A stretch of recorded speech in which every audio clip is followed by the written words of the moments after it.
29 अप्रैल 1999 दिल्ली के महरौली में tamarind court restaurant में एक पार्टी चल रही थी। इस पार्टी को मिस बीना रबानी नामक महिला के द्वारा आयोजित किया गया था, जिसमें करीब 300 लोग शामिल थे। इस पार्टी में जेसिका नाम की एक महिला को एक मॉडल बारमेड के रूप में रखा गया था, जो कि अपनी दोस्त शायन मुंशी के साथ ड्यूटी पर थी। उन 300 लोगों में से एक मनु शर्मा नामक व्यक्ति भी था, जो कि एक राजनेता का बेटा था।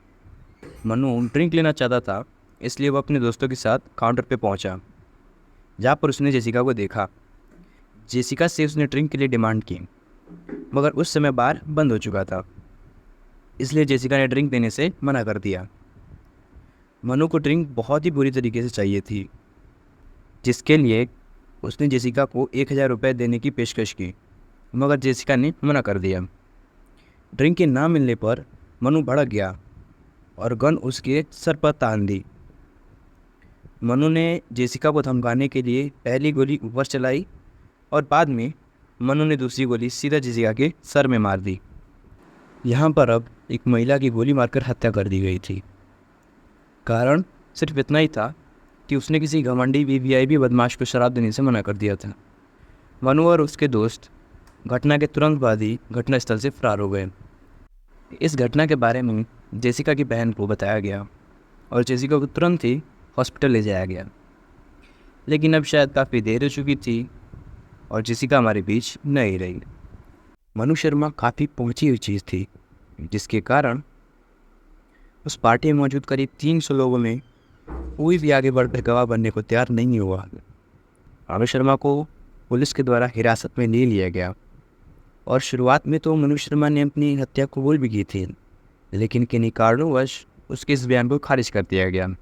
स्वाभाविक से उस पार्टी में मौजूद कुछ लोग गवाह बनने को तैयार भी हुए, तो उसे मनु शर्मा के द्वारा रिश्वत दे दी गई और जो लोग नहीं माने उन्हें जान से मारने की धमकी दी गई।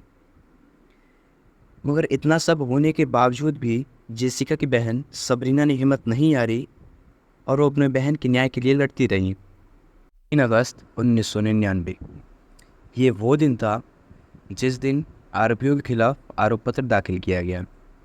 काफ़ी लंबे समय के बाद 23 नवंबर 2006 को दिल्ली ट्रायल कोर्ट के 17 न्यायाधीशों के द्वारा मनु शर्मा को दोषी पाया गया। मनु के खिलाफ धारा 302, 201 के साथ 120B IPC के तहत आरोप तय किए गए और उसके एक दोस्त विकास यादव पर धारा 120 के साथ 201 IPC और धारा 201 के साथ 34 IPC के साथ आरोप लगाए गए। सभी गवाह मुकर चुके थे, जिसके कारण दिल्ली पुलिस न्यायोचित मामला पेश नहीं कर सकी, इसलिए आरोपियों को रिहा कर दिया गया। 21 फरवरी 2006 को दिल्ली हाई कोर्ट ने सबूत के अभाव में सभी 9 लोगों को बरी कर दिया। इन सब के होने के बाद मीडिया ने इस मामले को अपने हाथ में लिया, क्योंकि वह जेसिका को न्याय दिलाना चाहते थे। उस समय तहलका जैसी पत्रिकाएं अपने साहस का प्रदर्शन कर आगे बढ़ीं और उन्हें जी जान से अन्याय के खिलाफ लड़ाई लड़ी। मीडिया ने एक स्टिंग ऑपरेशन किया, जिसमें कई गवाह को बेनकाब किया गया और सबूत जुटाए गए। शायन मुंशी, जो कि उस रात उस पार्टी में जेसिका के साथ पर बारमेड के रूप में काम कर रहा था, स्टिंग ऑपरेशन के दौरान उसने भी उस रात की सारी सच्चाई मीडिया के सामने रख दी। शायन मुंशी द्वारा मीडिया को दिए गए बयान की क्लिप्स न्यूज़ चैनल्स पर छा गईं।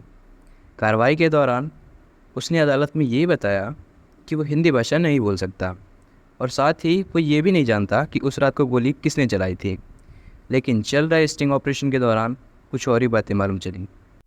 13 मार्च 2006 को मीडिया और जनता के भारी दबाव के बाद दिल्ली हाई कोर्ट में अपील दर्ज की गई और 25 दिनों तक प्रतिदिन सुनवाई के बाद बहुत ही तेज़ी से कार्रवाई शुरू की गई। हाई कोर्ट के फैसले ट्रायल कोर्ट से अलग थे। कोर्ट ने जेसिका की हत्या के मामले में मनु शर्मा को दोषी करार दिया। मनु को आजीवन कारावास की सज़ा सुनाई गई और उस पर 50,000 का जुर्माना लगाया गया और मनु के साथियों को 4 साल की सज़ा और 3,000 का जुर्माना लगाया गया। 19 अप्रैल 2010 को हाई कोर्ट के द्वारा सुनाए गए फैसले को सुप्रीम कोर्ट ने भी जारी रखा और कोर्ट ने कहा कि किसी भी आरोपी की बेगुनाही की धारणा एक कानूनी धारणा है और इसे मीडिया ट्रायल की प्रक्रिया के माध्यम से यह तब भी नष्ट नहीं किया जाना चाहिए जब जांच लंबित हो। मनु के जेल में रहने के बाद उसे कई बार पैरोली दी गई। पहली बार में उसे अपनी बीमार मां से मिलने के लिए 30 दिनों की पैरोली दी गई थी, जिसे बाद में 30 दिन और बढ़ा दिया गया। उसे एक और पैरोली दी गई क्योंकि वो अपनी परीक्षाएं देना चाहता था। जेल में रहने के दौरान उसके आचरण में बहुत से बदलाव आए। अब वो धार्मिक काम में भी शामिल रहने लगा था और मनु ने कैदियों के रहने के लिए एक गैर लाभकारी संगठन को भी शुरू किया। दिल्ली के उपराज्यपाल अनिल बैजल ने आधिकारिक आदेश के अनुसार आजीवन कारावास काट रहे मनु शर्मा को समय से पहले रिहाई की मंजूरी दे दी। दिल्ली सरकार के अधीन आने वाले दिल्ली सजा समीक्षा बोर्ड ने भी तिहाड़ जेल से उसकी रिहाई की सिफारिश की। मनु को कोरोना काल में पैरोली पे बाहर लाया गया था। आखिरकार मनु को 10 मई 2020 को जेल से रिहा कर दिया गया। उपराज्यपाल ने स्पष्ट बताया कि मनु ने 21 मई को एसआरबी यानी सजा समीक्षा बोर्ड के सिफारिशों में सहमति जताई, जिससे दिल्ली के गृह मंत्री सत्येंद्र कुमार जैन ने मनु शर्मा सहित 19 कैदियों को सीआरपीसी के प्रावधानों और जेल के नियमों के निर्देश के तहत रिहाई की मंजूरी दे दी। जेल से बाहर आने के बाद मनु ने एक इंटरव्यू में ये भी बताया कि वह पूरी तरह से बदल चुका है और उसे अगर सबरीना लाल माफ़ कर दें तो वो भी ज़िंदगी भर उनका आभारी रहेगा। सबरीना लाल द्वारा दिए गए इंटरव्यू में उन्होंने कुछ ये कहा।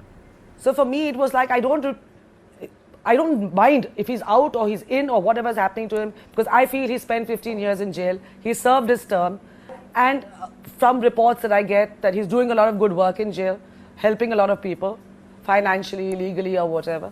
So I feel, a certain part of me needs to forgive and forget and move on.